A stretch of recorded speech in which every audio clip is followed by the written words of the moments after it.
তো রমজানে যেন আপনাদেরকে নেক্সট শুরু থেকেও আমলে আপনাদেরকে বিঘ্নতা ঘটাইতে না পারে, খুব সতর্ক থাকবেন। রমজান পুরাটা ইবাদতে কাটানোর চেষ্টা করবেন, একটা অনর্থক কথাও বলবেন না। কথা বলতে মন না চাইতেছে ঘুমায় থাকেন, গুনাহ করেন না, গুনাহ মোটেই করেন না। রমজান মাস, রমজানের রোজা রাখা ধনী গরিব সুস্থ বালেক সবার উপর নফল না ফরজ? ফরজ। তা এখন আমাদের কি কাজ? এই যে রমজানের রোজা আমরা পাবো কিভাবে?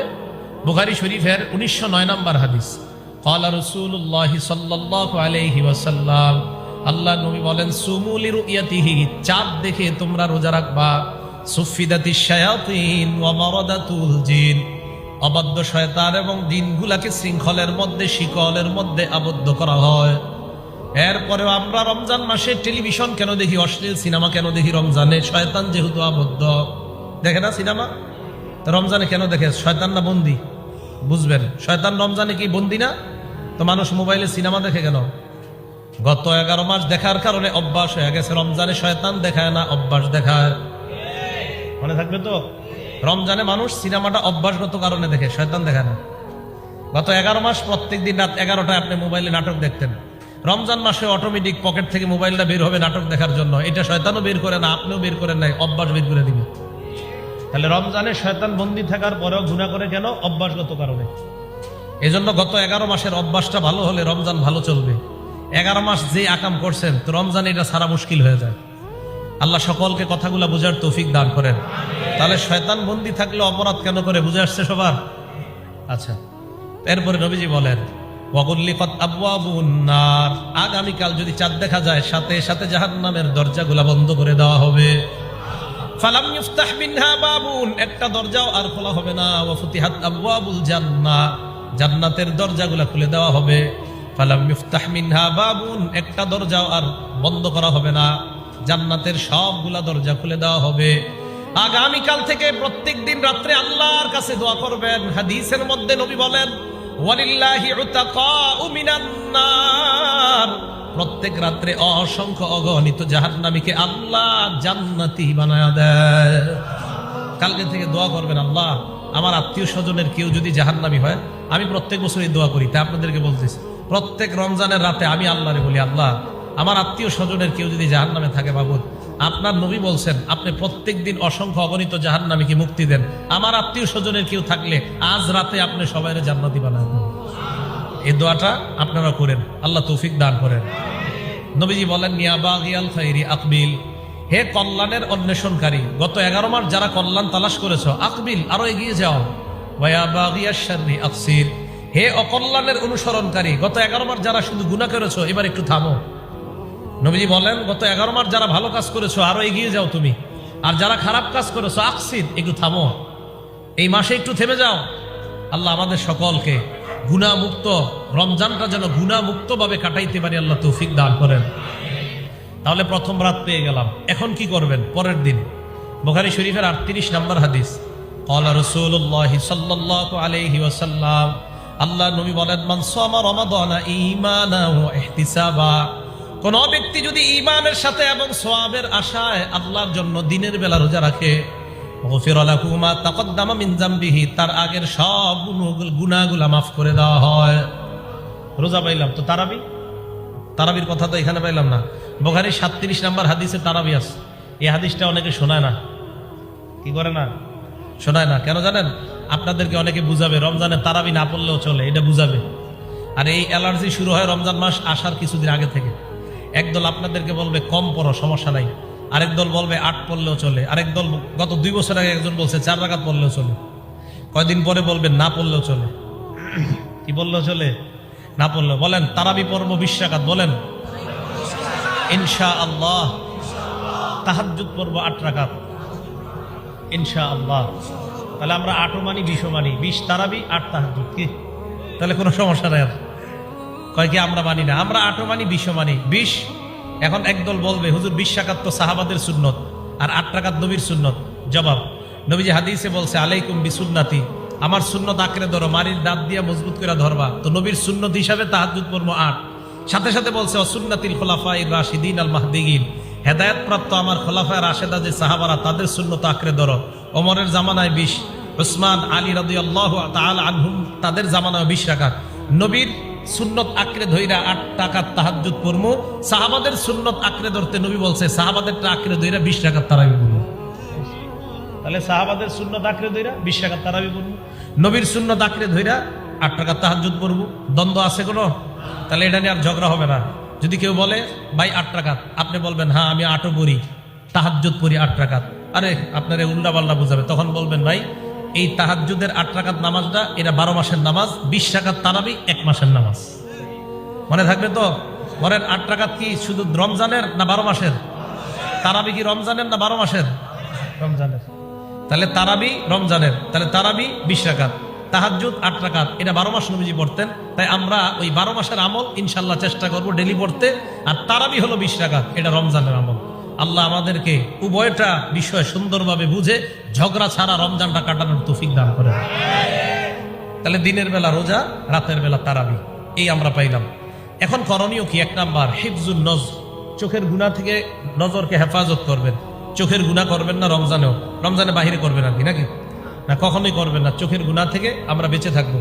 নাসিরউদ্দিন আলবানী রহমতুল্লাহ আলাই ওনার লেখা কিতাবের নাম আস-সিলসিলাতুস সহিহা, হাদিস নাম্বার 2673 নাম্বার হাদিস, 2673 নাম্বার হাদিস। ক্বালা রাসূলুল্লাহ সাল্লাল্লাহু আলাইহি ওয়াসাল্লাম, আল্লাহর নবী বলেন সালাসাতুল লা তারা আয়ুনুহুমুন নার, 3 ব্যক্তির চক্ষু জাহান্নামের আগুন দেখবে না। 1 নাম্বার আইনুন হারাসাত ফি সাবিলিল্লাহ, যে চোখ আল্লাহর রাস্তায় পাহারাদারি করে এই চোখ জাহান্নামের আগুন দেখবে না। 2 নাম্বার আইনুন বাকাত মিন খাশিয়াতিল্লাহ, যে চোখ আল্লাহর ভয়ে কান্না করে এই চোখ জাহান্নামের আগুন দেখবে না। 3 নাম্বার আইনুন গদ্দাত আন মাহারিমিল্লাহ, যে চোখ আল্লাহর হারাম জিনিস থেকে, নিষিদ্ধ জিনিস থেকে হেফাজত করে এই চোখ জাহান্নামের আগুন দেখবে না। চোখকে হারাম জিনিস থেকে হেফাজত করা, আল্লাহ তৌফিক দান করেন। একটা কিতাব আছে নাম মুসনাদে আহমদ, এই কিতাবের হাদিস নাম্বার 22809 নম্বর হাদিস। ক্বালা রাসূলুল্লাহ সাল্লাল্লাহু আলাইহি ওয়াসাল্লাম, আল্লাহ নবী বলেন ইজমানুলি সিত্তাম মিন আনফুসিকুম, আমাকে 6টা জিনিসের জামানত দিয়ে দাও। বলেন নবীরে কয় জিনিসের জামানত দিব আমরা? আমাদের কাছে আমাদের নবীজি কয়টা জিনিসের জামানত চেয়েছে? নবীজি বলছেন 6টা জিনিস গুনাহমুক্ত রাইখা আমারে জানাও, 6টা জিনিস গুনাহমুক্ত তুমি রাখবা। আজমান লাকুমুল জান্নাহ, আমি তোমাকে জান্নাতে নেওয়ার জিম্মাদার হব। কয়টা? 1 নাম্বার উসদুকু ইদা হাদ্দাসতুম, কথা বললে সত্য বলবা। 2 নাম্বার আউফু ইদা ওয়াআদতুম, ওয়াদা করলে রক্ষা করবা। 3 নাম্বার আদ্দু ইজা তুমিনতুম, আমানত রাখলে আমানতের খেয়ানত করবা না, আমানত আদায় করবা। 4 নাম্বার গুদ্দু আবসারাকুম, নজরের হেফাজত করবা। 5 নাম্বার রহফাজু ফুরুজাকুম, লজ্জাস্থানের হেফাজত করবা। 6 নাম্বার কুফু আইদিয়াকুম, এই হাত কাউকে কষ্ট দেওয়া থেকে হেফাজত করবা। আমি নবী তোমাকে জান্নাতে নেওয়ার নিশ্চয়তা দিয়ে দিলাম। করবো তো ইনশাল্লাহ? 6টা জিনিসের নিশ্চয়তা নবীকে দিব আমরা। এগুলো দ্বিতীয় উদাহরণ। উদাহরণ নাম্বার 3 আরেকটা জানি আমরা নজর হেফাজতের ব্যাপারে। বুখারী শরীফের 2465 নাম্বার হাদিস, 2465। এই হাদিসের মধ্যে রাসূল আকরাম সাল্লাল্লাহু আলাইহি ওয়াসাল্লাম বলেন ইয়াকুমুল জুলুস আলাত তুরুকাত, তোমরা রাস্তাঘাটে আড্ডাবাজি করা থেকে বাঁচো। কি করা থেকে? রাস্তাঘাটে বৈঠক করা থেকে বাঁচো, আড্ডাবাজি। চায়ের স্টলের সামনে 10-12 জন, গুনাহের কথা হয় কি হয় না? 4-5 বন্ধু সিগারেট টানে আর গুনাহের কথা হয় কি হয় না? নবীজি বলছেন ইয়াকুমুল জুলুস আলাত তুরুকাত, রাস্তাঘাটে এই জাতীয় বৈঠক থেকে তোমরা বাঁচো। সাহাবারা বললেন মালানা বুদ্দুন ইন্নামা হিয়া মাজালিসুনা নাতাহাদ্দাসু ফিহা, ইয়া রাসূলুল্লাহ রমজান মাসে, ইয়া রাসূলুল্লাহ সব সময় দ্বীনি কথাবার্তা বলার জন্য রাস্তাঘাটে আমাদের বসার প্রয়োজন হয়। আল্লাহ নবী কয় ফাইন আবাইতুম ইল্লাল মাজালিসা ফিহা, রাস্তায় যদি তোমাদের বসতেই হয় ধর্মীয় আলোচনা করার জন্য। হাদিস দ্বারা বোঝা যায় রাস্তাঘাটে 4-5 জন একসাথে ধর্মীয় কথা বলা যাবে, ধর্মের বাহিরে অন্যায় কথা বলা যাবে না। আল্লাহ নবী বলেন ফাআতুত তরিক হাক্কা, রাস্তার হক আদায় করবা। বলেন রাস্তায় কথা বললে কি আদায় করতে হবে? আমরা 3 জন রাস্তায় গল্প করতেছি, আমাদের 3 জনে কি আদায় করতে হবে? রাস্তার হক। আমরা 2 জন রাস্তায় গল্প করতেছি, আমাদের 2 জন রাস্তার কি আদায় করতে হবে? সাহাবারা বললেন ওয়া হাক্কুহা ইয়া রাসূলুল্লাহ, হুজুর রাস্তার হক আবার কি? নবীজি বললেন রাস্তার হক 5টা। বলেন রাস্তার হক কয়টা? 1 নাম্বার গদ্দুল বাসর, নজর নিচে রাখা। রাস্তার 1 নাম্বার হক চোখ নিচের দিকে রাখা। 2 নাম্বার ওয়াকাফুল আযা, রাস্তার মধ্যে কষ্টদায়ক বস্তু থাকলে সরায়া দেওয়া। ইটের টুকরা, কলার সিলকা, সুই, কাটা, এগুলা রাস্তা থেকে সরায়া দেওয়া। এটার কিন্তু অনেক ফজিলত। সহিহ বুখারী হাদিস নাম্বার 652 নাম্বার হাদিস। এই হাদিসে রাসূল আকরাম সাল্লাল্লাহু আলাইহি সাল্লাম বলেন, বাইনামা রাজুলুন ইয়ামশি বিতরিকিন ওয়াজাদা গুসলা শাওকিন আলা আত-তরিক ফাআখারা। কোন ব্যক্তি রাস্তা দিয়ে হাঁটার সময় ইটের টুকরা পায়, কলার সিলকা পায়, সুই পায়, কাটা পায়, পাওয়ার পর যদি ওইটা রাস্তা থেকে সরায়া দেয়, নবীজি বলেন শাকারাল্লাহু লাহ, ওই মুহূর্তে ওই বান্দার উপর আল্লাহ সন্তুষ্ট হয়ে যায়, ওয়া গফারা লা, তার আগের সব গুনাহগুলো মাফ করে দেয়। এই আমলটা কইরেন, এটা একদম অনেক গুরুত্বপূর্ণ আমল। আমরা মনে করি এটা মনে হয় তেমন গুরুত্বপূর্ণ না, এটা কিন্তু গুরুত্বপূর্ণ একটা আমল। মুসলিম শরীফের 59 নম্বর হাদিসের মধ্যে আসছে, রাসূল আকরাম সাল্লাল্লাহু আলাইহি সাল্লাম বলেছেন, আল ঈমানু বিদউ ওয়া সাবউনা আও বিদউ ওয়া সিত্তুনা শুবা, ঈমানের 70টা অথবা 60টা শাখা। ফাআফযালুহা কাউলু লা ইলাহা ইল্লাল্লাহ, ঈমানের শ্রেষ্ঠ শাখা লা ইলাহা ইল্লাল্লাহ। ওয়া আদনাহা ইমাতাতুল আযা আনিত তরিক, ঈমানের সর্বনিম্ন শাখা রাস্তা থেকে কষ্টদায়ক বস্তু সরায় দেওয়া। আমলটা করবো তো ইনশাআল্লাহ। আপনাদের এই রাস্তাঘাটে যত ইটের টুকরা, কণা পাবেন, কলার সিলকা পাবেন, সরায়া দিবেন, আল্লাহ আপনার জীবনের গুনাহগুলো মাফ করে দিবে। তা আসেন আবার রাস্তার হক কয়টা ভুলে গেছে? রাস্তার হক কয়টা? 1 নাম্বার নজর নিচে রাখা, 2 নাম্বার ওয়াকাফুল আযা, রাস্তা থেকে কষ্টদায়ক বস্তু সরায়া দেওয়া, 3 নাম্বার দরদুস সালাম, সালামের জবাব দেওয়া, 4 নাম্বার আমরুল বিল মারুফ, নেক কাজের আদেশ করা, 5 নাম্বার নাহিয়ুন আনিল মুনকার, অসৎ কাজ থেকে নিষেধ করা। শেষের 3টা আপনি সহজে করতে পারেন। রাস্তা দিয়ে হাঁটতেছেন, সালামের জবাব দিলেন। 4র্থ নাম্বার আমরুন বিল মারুফ, একজনে টেলিভিশন দেখতেছে, আপনি তাকে বললেন ভাই টেলিভিশন দেখেন না, এটা বললেন চলেন নামাজে চলেন। তাকে সালাম দিলেন, টেলিভিশন দেখেন না, নামাজে চলেন। সালাম দিলেন, টেলিভিশন দেখেন না, নামাজে চলেন। সালাম হয়ে গেল রাস্তার হক, সৎ কাজের আদেশ হয়ে গেল, অসৎ কাজের নিষেধ হয়ে গেল। আপনি নামাজের দিকে যেতে বললেন, সৎ কাজের আদেশ। টিভি দেখতে নিষেধ করলেন, অসৎ কাজের নিষেধ। সালাম দিলেন, এটাও রাস্তার একটা হক। তাহলে রাস্তার 5টা হক আমরা জানলাম। নিচের দিকে তাকায় থাকা, কষ্টদায়ক বস্তু সরায়া দেওয়া, কোনো ব্যক্তিকে সালামের জবাব দেওয়া বা সালাম দেওয়া, নেক কাজের আদেশ করা, অসৎ কাজ থেকে নিষেধ করা। আল্লাহ আমল করার তৌফিক দান করেন। উদাহরণ নাম্বার 4, একটা কিতাব আছে, নাম আল আদাবুল মুফরাদ, ইমাম বুখারী রাহমাতুল্লাহ আলাইহি লেখা। হাদিস নাম্বার 980 নাম্বার হাদিস। নবীজির এক সাহাবা আব্দুল্লাহ রাদিয়াল্লাহু তাআলা আন, কেউ বলেন উনি আব্দুল্লাহ ইবনে মাসউদ ছিলেন। উনি ওনার এক ছাত্র নিয়ে একজনের বাসায় গেছে। আপনাদের এলাকার ইমাম সাহেবদের দাওয়াত দিয়েছেন, ইমাম সাহেব তার একজন ছাত্র নিয়ে বাসায় গেছে। তো এরকম নবীর সাহাবা তার ছাত্র নিয়ে একজনের বাসায় গেছে। যাওয়ার পর ফাজা আলা সাহিবুহু ইয়ানজুর, ওনার ছাত্র বাসায় বসে খালি এদিক সেদিক তাকায়, বাসায় বসে খালি এটা দেখে সেটা দেখে। এখন মনে করেন ইমাম সাহেবরে কারো বাসায় দাওয়াত দিয়েছে, ওই বাসার রুম আছে 2টা, কয়টা? তাহলে নিঃসন্দেহে ইমাম সাহেব যেই রুমে বসছে, বিপরীত রুমে আছে মহিলারা, বাসায় রুমই তো 2টা, তাহলে বিপরীত রুমে তার মহিলারা, মেয়েরা। এখন পর্দা আছে, ফ্যানে পর্দা কখনো উড়ে যাওয়ার সম্ভাবনা আছে না নাই? ফ্যানে পর্দাটা একটু সরে গেলে দেখেন তার কোনো মেয়ে বা তার বিবির উপর আপনার নজর না চাইলেও আপনার পুড়ে যেতে পারে। তাই যেই রুমে আপনি গিয়ে দেখতেছেন বেচারার বাসায় 2 রুম, সেখানে আপনি নিচের দিকে চেয়ে বসে থাকাটা, অথবা এমন জায়গায় বসা যেখানে বসলে কোনো ধরনের গুনাহের উপর নজর পড়ার আশঙ্কা হবে না। কথা বুঝে আসছে? নবীর সাহাবা দেখে ওনার ছাত্র ওই বাসায় বৈশা খালি এদিক সেদিক তাকায়। সাহাবা বললেন, লাউ তাকাফফাত আইনাকা লাকানা খায়রাল লাকা, তোমার চোখ 2টা যদি আমি উঠায় ফেলতে পারতাম, লোহা ঢুকায় দিতে পারতাম, ভালো হইতো। তোমার চোখে যদি লোহা 2টা ঢুকায় দেওয়া যায় ভালো হইতো। তাহলে দেখেন নজর হেফাজত কতটা গুরুত্বপূর্ণ বিষয়। একজনের বাসায় গিয়ে এদিক সেদিক তাকাইছে। সাহাবা বললেন, তোমার চোখের মধ্যে যদি 2টা কিছু ঢুকায় চোখ নষ্ট করা, অন্ধ বানায় দেওয়া হতো তো ভালো হইতো। বলেন নাউজুবিল্লাহ। 5 নাম্বার উদাহরণ, মুসলিম শরীফের 5537 কত হয়? 5537 নাম্বার হাদিস।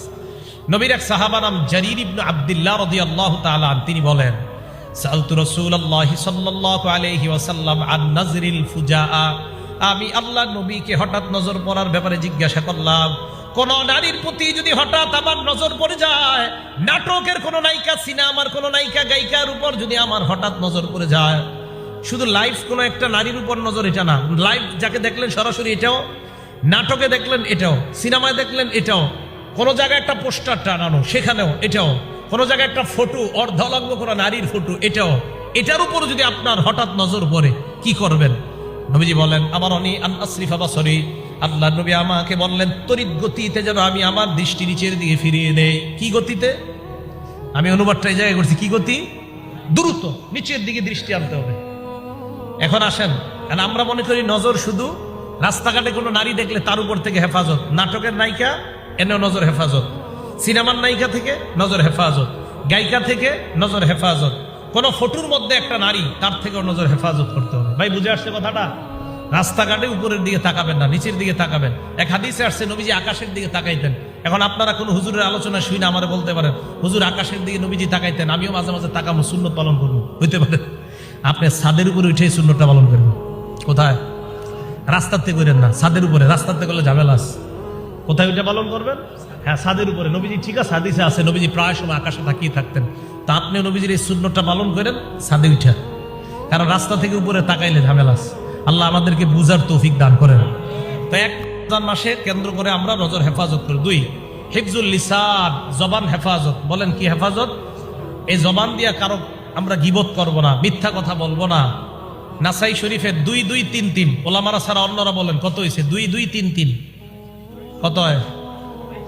2233, 2200। নাসাই শরীফের এই হাদিসের এই শব্দগুলো আমি বলাই কেন? আমাদের মুসলমানদের মধ্যে এই চর্চাগুলো শুরু হয়ে যাক। হ্যাঁ, এই চর্চাগুলো চাই স্টোরের সামনে হোক। হুজুর ওই যে কইছে 2233 মানে হাদিস নাম্বার। বুখারী শরীফের 3331 কত হয়? 3331। ওই হাদিসে নবী বলছে বউদেরকে খালি ওয়াজ করো। আবু দাউদ শরীফ 3331 কত হয়? 3331। এই হাদিসে নবীজি বলছে সুদখোর এমন অবস্থা হবে এক জামানায় সবাই মিছিল দিয়া সুদ খাবে। তো এগুলা কেন বলাই? আমাদের মাঝে যাতে একটু এইগুলার আলোচনা কাজ করে, গীবত শেখায়ত না হয়। ঠিক আছে না? তো রাসূল আকরাম সাল্লাল্লাহু আলাইহি সাল্লাম বললেন আস-সাওমু জুন্নাহ, রোজা হলো ঢাল। রোজা হলো ঢাল। কি ঢাল? মা লাম ইয়াখরিকহা, একটা ঢাল। কই ঢাল যতক্ষণ ছিদ্র না হবে। কি না হবে? ক্বালা রাসূলুল্লাহ সাল্লাল্লাহু আলাইহি ওয়াসাল্লাম আস-সাওমু জুন্নাহ, রমজানের রোজা হলো ঢাল। শুরু আরেক বর্ণনায় কাস জুন্নাতি আহাদিকুম মিনাল কিতাল, লড়াইয়ের ময়দানে তোমাদের যেমন ঢাল ব্যবহার করা প্রয়োজন হয়, রমজান এমন ঢাল। তবে এই ঢাল জাহান্নাম থেকে তোমাকে বাঁচানোর একটা ঢাল। আল্লাহ নবী বলেন মালাম ইয়াখরিখা, এই ঢালকে ছিদ্র করা যাবে না। সাহাবারা প্রশ্ন করলেন ইয়া রাসূলুল্লাহ, এই ঢাল আবার ছিদ্র হয় কিভাবে? আল্লাহ নবী বললেন রমজান নামক ঢাল 2 জিনিসের মাধ্যমে ছিদ্র হয়ে যায়। জোরে বলেন কয় জিনিস? 1 নাম্বার বিকাজিবাহ, মিথ্যা কথার মাধ্যমে। 2 নাম্বার আও গীবা, গীবতের মাধ্যমে। মিথ্যা আর গীবত, এই 2 জিনিসের মাধ্যমে রমজান নামক রোজা এটা ছিদ্র হয়ে যায়, এই ঢাল ছিদ্র হয়ে যায়। আল্লাহ আমাদের সকলকে এই ঢালকে ছিদ্র না বানিয়ে আমরা যেন মজবুত ঢাল নিয়ে কিয়ামতের মাঠে উপস্থিত হতে পারি, আল্লাহ তৌফিক দান করেন। তাহলে জবানকে হেফাজত করা। মন দিয়ে শুনবেন, মুসনাদে আহমদ কিতাবের নাম তাখরিজুল মুসনাদ, হাদিস নাম্বার 13048 নাম্বার হাদিস। আমার দিকে তাকান। জবান, কলব, ঈমান। কয়টা শব্দ বললাম? জবান, কলব, ঈমান। দেখেন আমার আঙ্গুলের দিকে তাকান। এটার নাম জবান, এটার নাম কলব, এটার নাম ঈমান। এবার বলেন তো এটার নাম, এটার নাম, এটার নাম। ক্বালা রাসূলুল্লাহ সাল্লাল্লাহু আলাইহি ওয়াসাল্লাম, আল্লাহ নবী বলেন লা ইস্তাকিমু ঈমানু আবদিন হাত্তা ইস্তাকিমা কলবুহু। নবীজি বলেন কারো ঈমান মজবুত হবে না যদি তার অন্তর মজবুত না হয়। কোন বান্দার ঈমান মজবুত হবে না অন্তর যদি মজবুত না হয়। ওয়ালা ইস্তাকিমু কলবুহু হাত্তা ইস্তাকিমা লিসানু, কলব মজবুত হবে না জবান যদি মজবুত না হয়।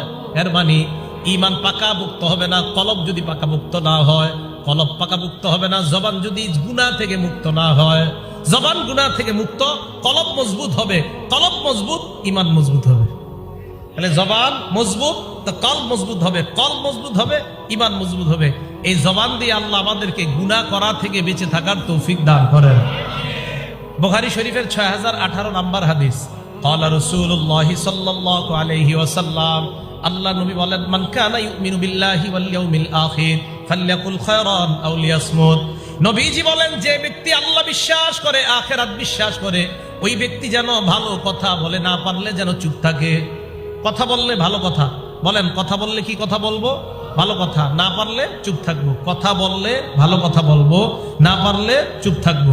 তাহলে রমজান মাস ইবাদতে কাটাইবেন। যদি না পারেন ঘুমায় থাকবেন। এরপরেও কারো সাথে অনর্থক কথা বলে সময় নষ্ট করবেন না। রমজান মাসে একদল আপনার কাছে ঝগড়া করার জন্য আসবে নেক্সট শুরুতে, আইসা আপনাকে বলবে কি ব্যাপার রমজান কেন কাটাইলেন? তা আপনি বলবেন ভালো। হঠাৎ আপনাকে বলবে তারাবি কয় রাকাত পড়েন রমজান? কেন বলবে? রমজানে শয়তান বন্দি আছে তো। এখন একজন তো আইসা আপনার ডিস্টার্ব করতে হবে, এ আইসা আপনার ডিস্টার্ব করবে। এই ডিস্টার্ব যেন কেউ করতে না পারে। রমজানে যদি আপনাদের সাথে কেউ এই জাতীয় ঝগড়া করতে আসে যে ভাই তারাবি কয় রাকাত, তা আপনি বলবেন ভাই আমি সহজ সরল মানুষ, বুঝি না, আমি মসজিদের ইমাম সাহেব 20 রাকাত পড়ায়, আমিও 20 রাকাত পড়ি। আহারে আপনি তো ভুল করতেছেন। আপনি বলবেন জি একটু আসেন, ওনারে আস্তে ইমাম সাহেবের রুমে নিয়ে বলবেন হুজুরের সাথে কথা বলেন, আমি কোরআন শরীফ পড়তে যাই। বুঝে আসছে? আমি বলছি না যিনি আপনার কাছে আসছে উনি মূর্খ, এমন না, উনি অনেক জ্ঞানী মানুষ। ওনাকে ইমাম সাহেবের রুমে বসাই দিয়া আপনি আপনার আমলে চলে যাবেন। মনে থাকবে কথাটা? আপনি তো জানেন না তো, ওনারে বলবেন ভাই আপনি জানুন না মানুষ, ইমাম সাহেব জানে, চলেন ওনার কাছে। ওই সময় বলবে কি জানেন, আমার একটু কাজ আছে। ঠিক আছে? আপনার যদি জানা থাকে ইমাম সাহেবের কাছে আসেন, উনি জাননেওয়ালা মানুষ, ওনার সাথে বসেন। তো যদি বলে কাজ আছে, তখনই বুঝবেন যে ঝামেলা আছে। তো রমজানে যেন আপনাদেরকে নেক্সট শুরু থেকে আমলে আপনাদেরকে বিঘ্নতা ঘটাইতে না পারে, খুব সতর্ক থাকবেন। রমজান পুরাটা ইবাদতে কাটানোর চেষ্টা করবেন, একটা অনর্থক কথাও বলবেন না। কথা বলতে মন না চাইতেছে ঘুমায় থাকেন, গুনাহ করেন না, গুনাহ মোটেই করেন না রমজান মাসে। আল্লাহ আমাদেরকে গুনাহমুক্ত জীবন যাপন করার তৌফিক দান করেন।